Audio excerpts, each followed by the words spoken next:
kadawi, lalakad naman po ang mga kagwang. Lalakad naman po tayo ngayon. Napagod ako. Lalaki kasi ng alon sa tabi, hindi lang tayo nakapag-vlog. Cellphone na yung gamit natin. Malaking alon. Yun nga po yung mga kasama natin. So mananak po kami. So ayan, palabas na kami, palabas.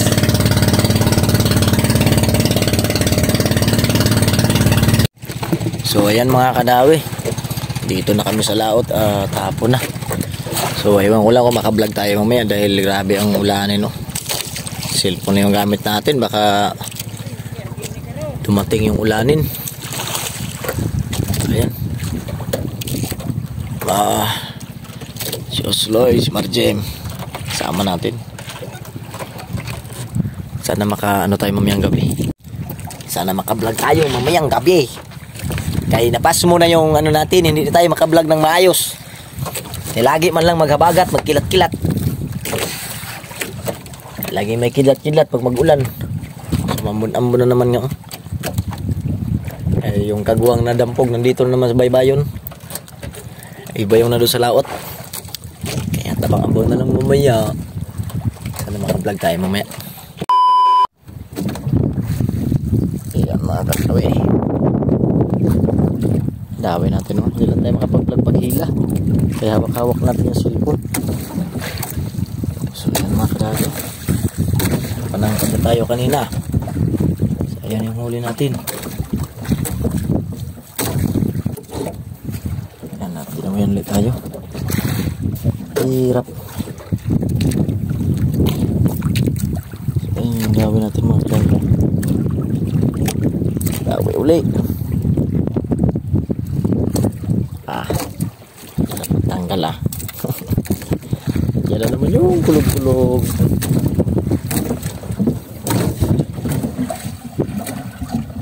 Ayan mga kadawi ang ating huli. Saan na siguro yan? Nagigit siguro 5 kilo ay 6 na kilo. Yan natin patatagalin ito kaya mayroong dilang-dilang may kulog-kulog.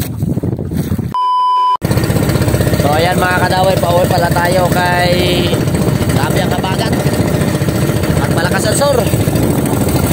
Sabay natin si Usloy dyan. Nandiyan si Usloy. So abang lang mamaya. So ayan mga kadawi, nandito na kami. So tumpok-tumpok na.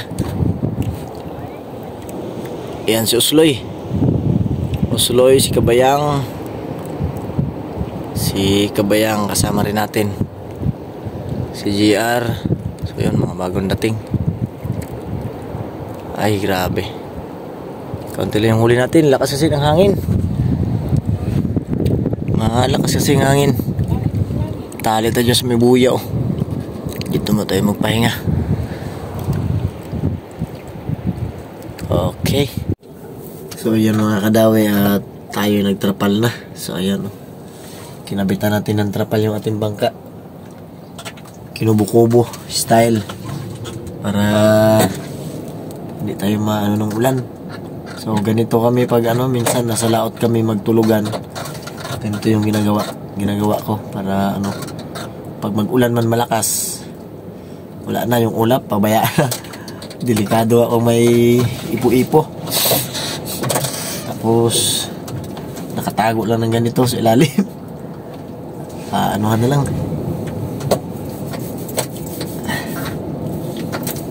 Sa lakas ng ulan hindi pwede makalabas at yung kaputi natin sira-sira na yung kaputi natin. Wala ba tayong nabili? Wala tayo nakabili kaya mahina pa ang pahuli ngayon. Pero nasa mga 500 lang yung kaputi na yun, pero hindi pa natin halos mabili. So mahina ang dawi. So yun mga kadawi, tayo matutulog muna ngayon. Bukas na lang ulit. Bukasan ulit tayo magpangita-pangita. Okay, magandang umaga na naman po sa lahat. Ay, kumalma-kalma na naman. Pas mo bitok.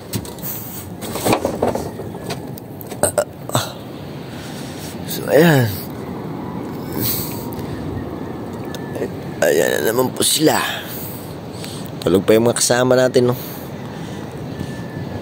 Usloy, Brian, si Kabayang at si JR. So, maganda ang ng panahon ngayon. Walang masyadong ulap. Sa gabi, grabe katakot.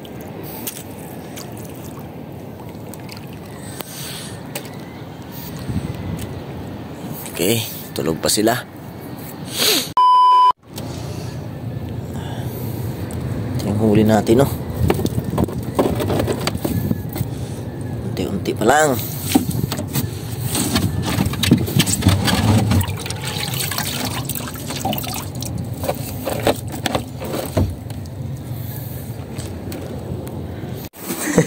Basig pa dito sila. Kay JR, nakikatogay or siguro may soda. Itong isoda yun. Kay JR po, dili siya lapnos. 20 po sa kaling tubig, grabe yung bugnawa ba? Kaya ang yellow, ang kuha 3.30. Na-yelo na. Sarap mo lang. Pakol lang ba? Kalaw si Pakol. 20. Kasi nabugto ko na kung baluloy nga. Tikbo ng sunod. Duha? 14.30. Tinalawan po ng ulan niya. Grabe yung baga, oy. Uy, kapute. 10.